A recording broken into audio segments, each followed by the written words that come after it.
Assalamualaikum warahmatullahi wabarakatuh.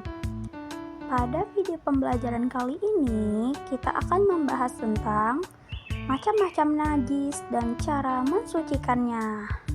Sebelum itu, kenalan dulu yuk. Nama saya Marisa Rahmadiniyah dengan NIM 201230013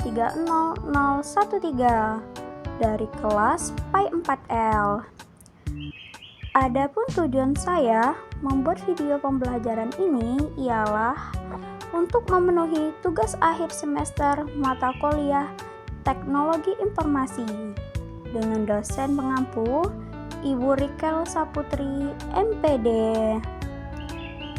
Oke, selanjutnya kita masuk ke sesi pembahasan. Simak video berikut ini. Sebelumnya, apakah kalian tahu apa itu najis? Dalam bahasa Arab, kata najis berasal dari kata najasah, berarti kotor, tidak bersih, atau sesuatu yang menjijikkan.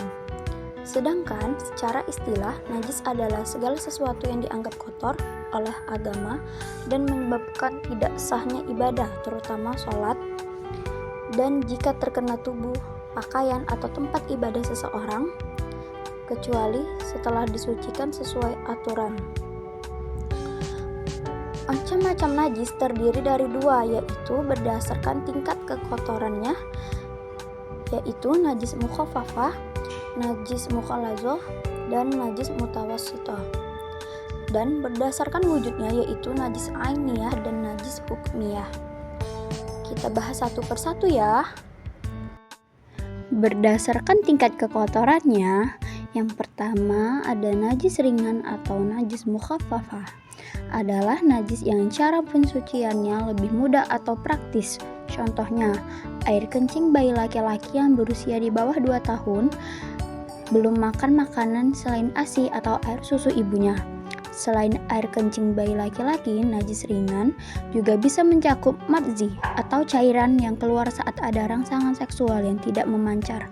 Cara mensucikannya yaitu cukup dipercikkan air ke bagian yang terkena najis tanpa perlu dicuci atau digosok. 2. Najis sedang atau najis mutawassithah adalah najis yang tingkatannya pertengahan atau sedang, paling sering dijumpai di kehidupan sehari-hari. Contohnya seperti darah, nanah, kotoran manusia atau hewan, dan minuman keras. Cara mensucikannya yaitu dengan menghilangkan zat, warna, bau, dan rasa najis tersebut, lalu membasuhnya dengan air hingga bersih. Ketiga, najis berat atau mughalazah adalah jenis najis yang paling berat dan memerlukan cara khusus untuk membersihkannya. Contoh najis ini bersumber dari babi dan anjing, serta semua yang berasal dari keduanya, seperti air liur, keringat, dan kotoran. Cara mensucikannya dengan dibasuh sebanyak 7 kali, salah satunya dengan air suci atau bersih bercampur tanah, yang mana mengalirkan air suci atau bersih pada sesuatu yang terkena najis tersebut. Misalnya, tangan terkena liur anjing, maka mensucikannya pada area tersebut. Selanjutnya, najis berdasarkan wujudnya. 1. Najis ainiyah adalah najis yang memiliki zat atau wujud yang tampak secara fisik, warna, bau, atau rasa. Contohnya kotoran manusia atau hewan, baik tinja dan air kencing, darah, bangkai, dan muntahan. Cara mensucikannya yaitu wujud fisik najisnya harus dihilangkan terlebih dahulu, baik zat, warna, dan baunya. Kemudian disiram air hingga yakin bahwa tempat tersebut telah bersih. Contohnya, jika baju terkena kotoran, maka harus dicuci sampai tidak terlihat lagi kotorannya dan hilang baunya. 2. Najis hukmiyah adalah jenis najis yang tidak tampak secara fisik karena zat najisnya telah hilang, namun hukum najisnya masih ada. Contohnya, bekas air kencing yang sudah kering dan tidak terlihat lagi zatnya, dan tempat yang pernah terkena najis tapi najisnya sudah tidak tampak. Cara mensucikannya yaitu cukup disiram air sekali pada bagian yang terkena najis tersebut hingga membasahi seluruh bagian najis yang tersembunyi secara hukum. Seperti ini, lantai yang pernah terkena najis kencing tapi sudah bersih, cukup disiram air sekali dengan merata. Dampak-dampak najis. Adanya najis berpengaruh dalam jalannya kehidupan kita sehari-hari. Berikut dampak-dampak najis. 1. Ibadah tidak sah. Sholat batal atau tidak sah jika ada najis pada tubuh, pakaian, atau tempat sholat. 2. Mengurangi kesucian diri. Najis membuat seseorang dalam keadaan tidak suci. Dalam Islam, menjaga kesucian jasmani dan rohani adalah bagian dari keimanan. 3. Mengganggu kesehatan dan kebersihan.